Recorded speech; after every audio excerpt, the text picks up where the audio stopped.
హయత్ నగర్లోని G high స్కూల్లో విద్యార్థుల తల్లిదండ్రులు ఆందోళనకు దిగారు. ఫీజులు అధికంగా పెంచారంటూ పేరెంట్స్ ధర్నాకు దిగారు.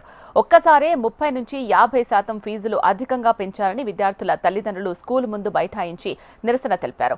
ఉద్యోగాలు చేసుకునే తమకు అంత మొత్తంలో ఫీజులు పెంచితే ఎలా అంటూ తల్లిదండ్రులు స్కూల్ యాజమాన్యంతో వాగ్వాదానికి దిగారు.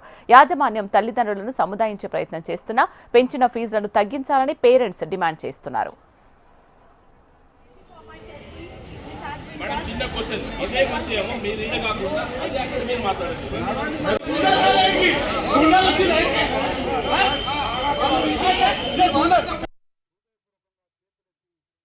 The school has given me the position to be at this position. Please understand.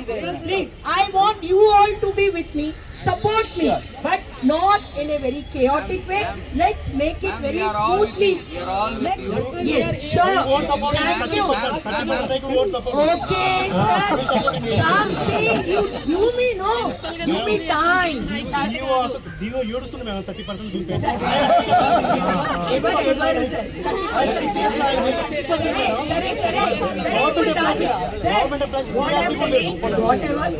what I'm telling is, you have given the representation. Okay, na? Please. Representation, నేను మాట్లాడతాను. హయత్ నగర్లోని జీ హై స్కూల్లో విద్యార్థుల తల్లిదండ్రులు ఆందోళనకు దిగారు. ఫీజులు అధికంగా పెంచారంటూ పేరెంట్స్ ధర్నాకు దిగారు. ఒక్కసారి 30 నుంచి 50% ఫీజులు అధికంగా పెంచారని విద్యార్థుల తల్లిదండ్రులు స్కూల్ ముందు బైఠాయించి నిరసన తెలిపారు. దీనికి సంబంధించి మరింత సమాచారం మా ప్రతినిధి రమణ అడిగి తెలుసుకుందాం. రమణ, పేరెంట్స్ ఏం చెప్తున్నారు? అంటే ప్రైవేట్ పాఠశాలలు ముఖ్యంగా కార్పొరేట్ స్కూళ్లకు సంబంధించిన తీరైతే తీవ్ర విమర్శలు దారిస్తుందని చెప్పాలి. ఈ స్కూల్ కు సంబంధించి జీ హై స్కూల్ ఇది హయత్ నగర్ లో ఉంది.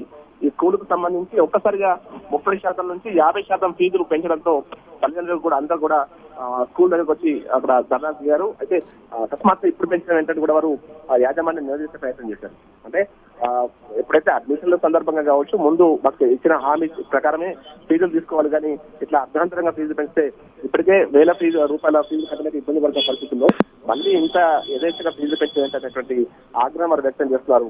ఒకవేళ ఫీజులు పెంచాల్సి వస్తే ఇప్పుడు కొత్తగా అడ్మిషన్ వారి విషయంలో ఓకే, కానీ ముందు నుంచి మాకు ఏదైతే హామీ ఇచ్చారో హామీ ప్రకారమే ఫీజులు తీసుకోవాలంటూ కూడా వారు చెప్పే ప్రయత్నం చేశారు. ప్రస్తుతం యాజమాన్యం సంబంధించిన తల్లిదండ్రులు వారం రోజుల్లో దీనికి సంబంధించిన సమస్యలు పరిష్కరిస్తామని హామీ ఇవ్వడంతో వారు ప్రస్తుతం అయితే ఆందోళన విరమించారు. కానీ స్కూల్స్ తీరు మాత్రం మార్పు రావట్లేదని చెప్పారు. ఎందుకంటే మనం కూడా ఎస్ఎంపీ కూడా చదువుకుందామా లేదా చదువుకుందామా అనేటువంటి విషయంలో ఒక పెద్ద కార్యక్రమం నిర్వహించాం. పాఠశాల తీరు రోజుకు వివాదాస్పదమవుతుంది. ఫీజులకు సంబంధించి ఫీజుల నియంత్రణకు సంబంధించి కట్టడి విషయంలో మొత్తం ప్రభుత్వాలు విఫలమవుతూనే ఉన్నాయి. అయితే ఇప్పుడు ప్రస్తుతం ఈ ఇన్సిడెంట్ తో పేరెంట్స్ అయితే కోరుకుంటున్నారు ఖచ్చితంగా ప్రైవేట్ పాఠశాలకు సంబంధించిన తీరు పైన ఫీజుల నియంత్రణకు సంబంధించి మాత్రం చర్యలు చేపట్టడానికి కూడా డిమాండ్ చేస్తున్నారు.